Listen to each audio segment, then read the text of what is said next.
Okay, this is the second time that I'm making this video.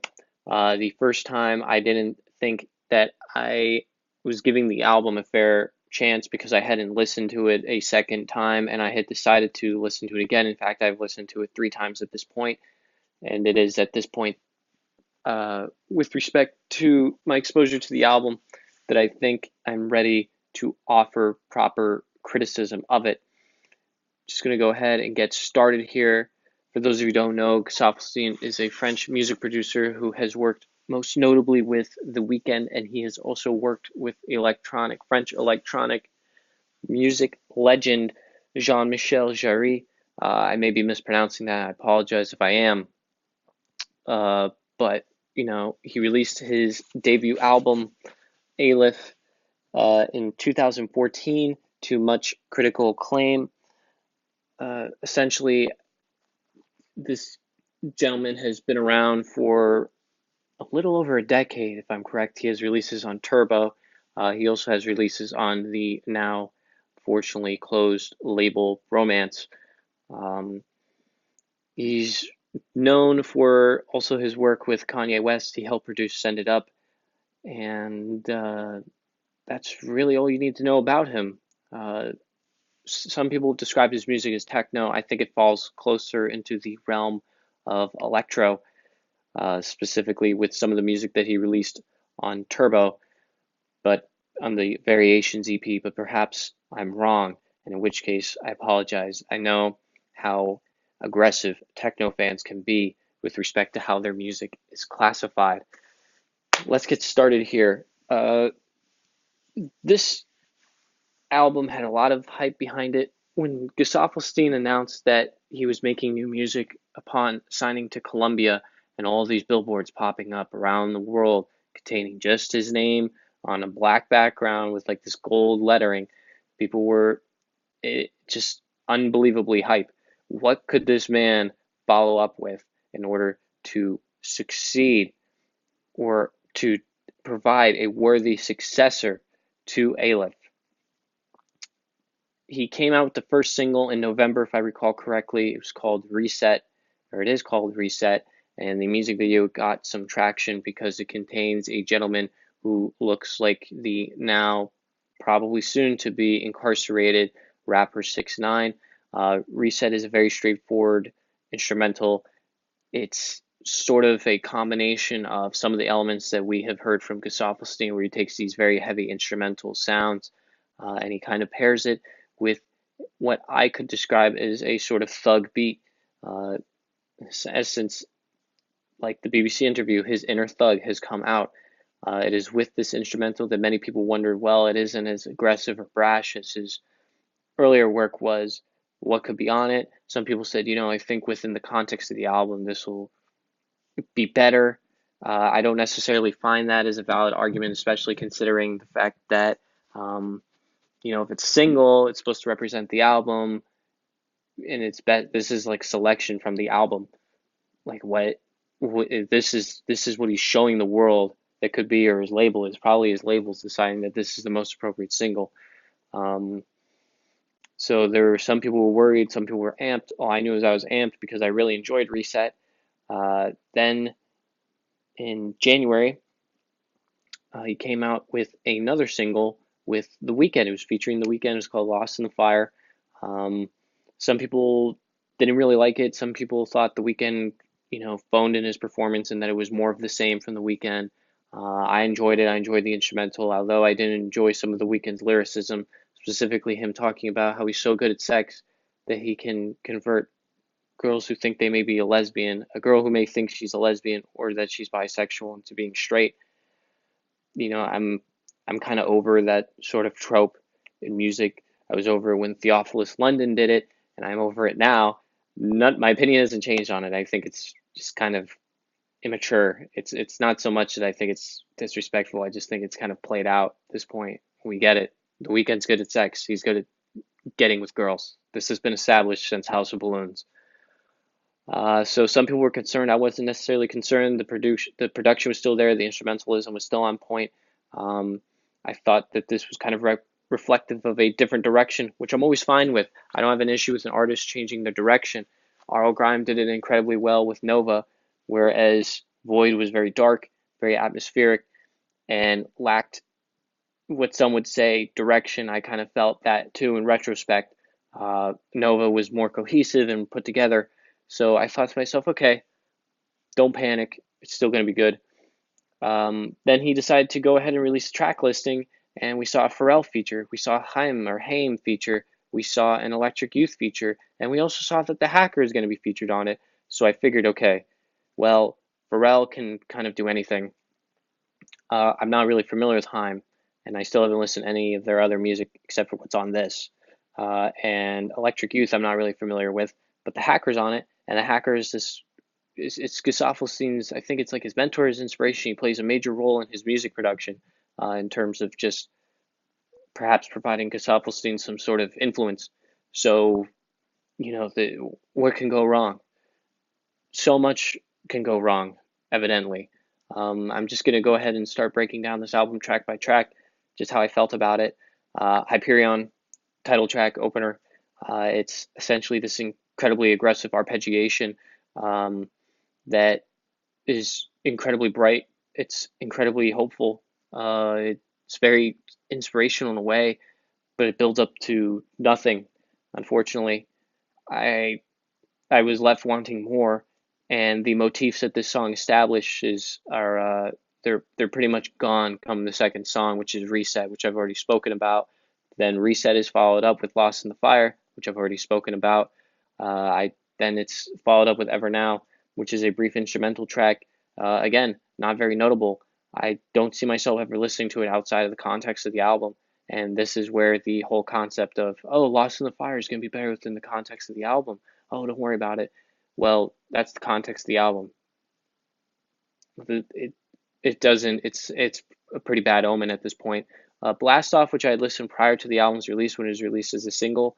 Big fan of that song. I really enjoy it. I enjoyed the detuned sits at some points. I think Pharrell does an excellent job. I think the chorus is good. The whole, I need somebody, I need a witness, I'll fly a kite, whatever that means. I think it's pretty cool.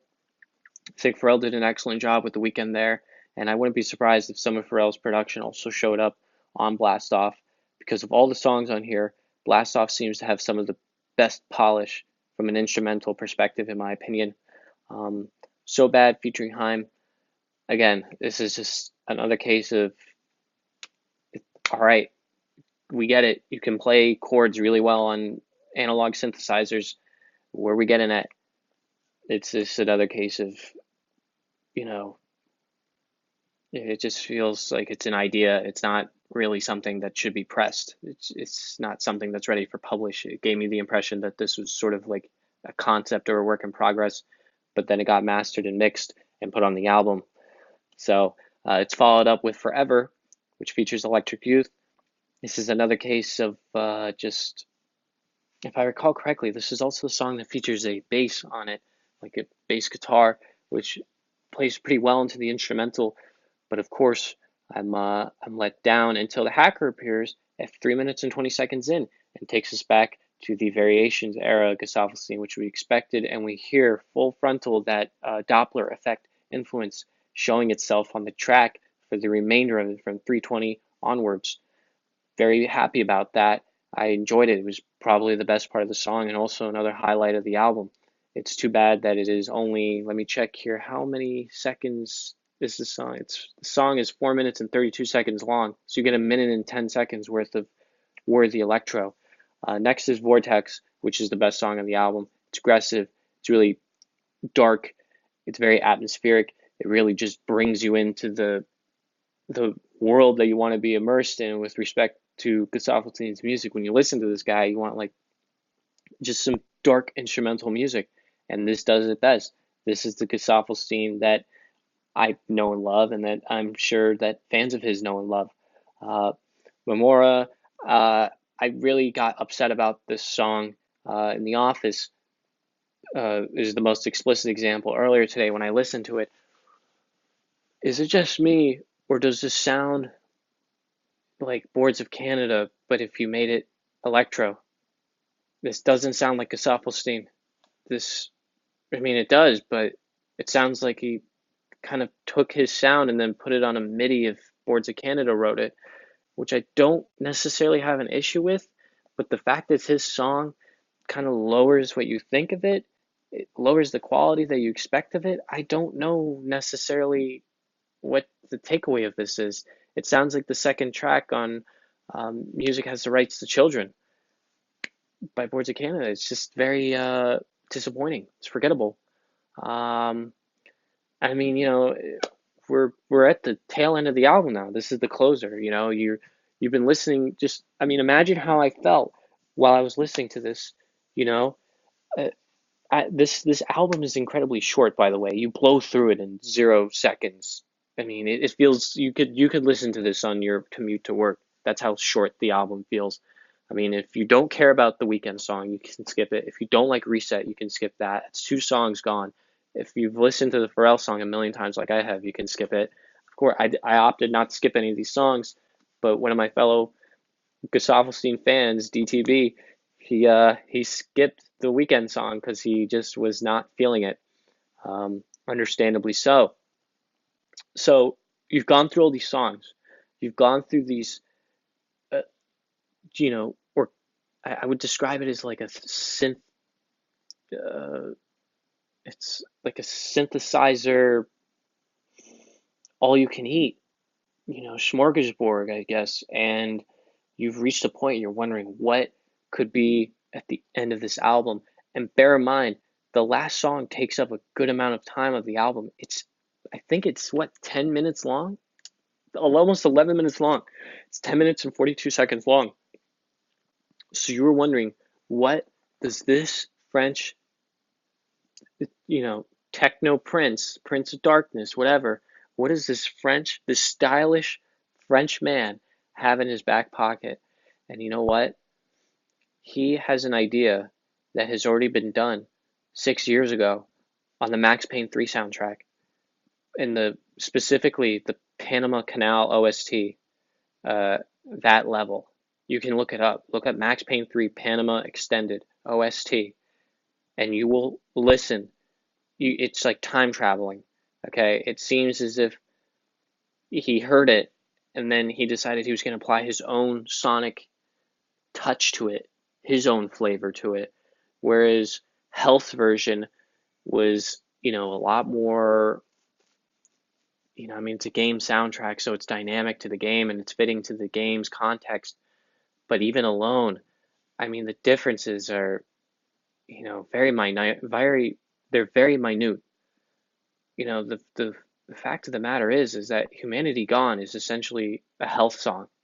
It's it's very disappointing. I mean, this is what it's led to. I'm reading some of the comments on YouTube, and some people think it's like this grand journey. If I wanted to listen to music that was going to make me super introspective or take me on a journey, you know, I would listen to, I guess, Aphex Twin or, William Basinski or something along those lines, because this is not it. This certainly feels like a sort of, I don't even know, it's like a goodbye song. That seems to be the general theme of this freaking album, is it's Gesaffelstein saying goodbye to all this. Doesn't necessarily seem to me that he's in it anymore. This this really seems, I don't want to say like a cash grab, but it seems more so that he wanted to cash in on all this festival hype that was going on. He's taking notes from his buds at Daft Punk. If they're friends, I don't know. I mean, all these French people, I'm assuming they hang out, because I know Gesaffelstein hung out with Justice. He performed with them at what is it? Holy Ship on the beach. There's footage of it on YouTube. So, I mean, is this it? Is this his final album? Is he going to now return to the recesses of darkness and, purchasing made to measure Dior suits? It doesn't it doesn't feel like it's an album that's going to be followed up with. It's kind of disappointing. I know that there are way more diehard Gesaffelstein fans out there than me, and I know that they're going to be let down by this immensely. Seriously, I don't know. You make Aleph, which is this incredibly, you know, industrial tinged, intense, aggressive album with hints of, introspection, or I guess you could call it introspection. That's how I felt about it. And then you follow it up with this, with Hyperion. I mean, it doesn't even have an album. It doesn't even have album art. It seems that he's just not about it anymore.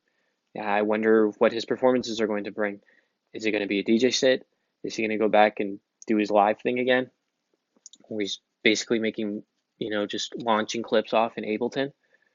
I was very disappointed. Uh, just humanity gone, really. Just set. I mean, it's really just synths and a drum kit. And I swear to God, other people have done it before, like 5,000 times. It's nothing new. None of this is really that um, groundbreaking. Uh, we've heard this before. We'll hear it again. We'll hear it until the earth, falls apart. This kind of music. Um, that's what this album should have just been called Disappointment. Because that's all it is. I mean, what it is the definition of a Hyperion. Let's see here. Hyperion definition: a satellite of Saturn, the 16th closest to the planet. It has an irregular shape. Okay, cool. Well, I mean, maybe Saturn is like a dark planet. I don't know. I haven't taken any astrology in a long time, or what is it? Astronomy. I mean, so it's really a big letdown. Whereas Nova grew on me, I wasn't necessarily hyped with Nova when it came out, but then it grew on me, and I listened to it more, and I realized it isn't necessarily an album that you're supposed to like. It isn't just made for the club or made for the festival. It's made for when you're walking, you're listening. This. I mean, I'm just gonna go back and listen to Aleph. There are several songs that are better on Aleph than this. I mean, you have Trans, you have Hater Glory, you have Pieces of Future, you have Duel. It was immersive. It felt better production wise. This, I mean, this is just a letdown. I really just hope for the best in the future, because if this is the direction we're going, um, then it's the days of Aleph are gone. I guess we should have seen this coming with the Maryland soundtrack, which is way more stripped back and reserved and minimal, because this is felt as minimal as it got. The only songs that didn't really feel minimal were Vortex, which is the best song on the album, um, and the songs with the features, and The Hacker. Otherwise, I mean, I don't want to give a number scale, but I wouldn't really recommend this to anyone. I mean, I suppose that it serves as a sort of good introduction to electronic music. If you have a friend who's really into the weekend or into pop music, and sometimes they like to touch on the dark stuff, you could show them Lost in the Fire and be like, oh, did you like the instrumental? Oh, he made all this stuff too. Oh, you like hip hop? This guy produced Send It Up. But otherwise, this is kind of like fire and forget. It felt rushed. It felt like a bunch of ideas, sonic ideas that were just never fully realized. Um, but hey, you know what? You got to pay for that made to measure wardrobe somehow. So I don't blame him. Um, yep, that's it. Gesaffelstein, Hyperion, 2019.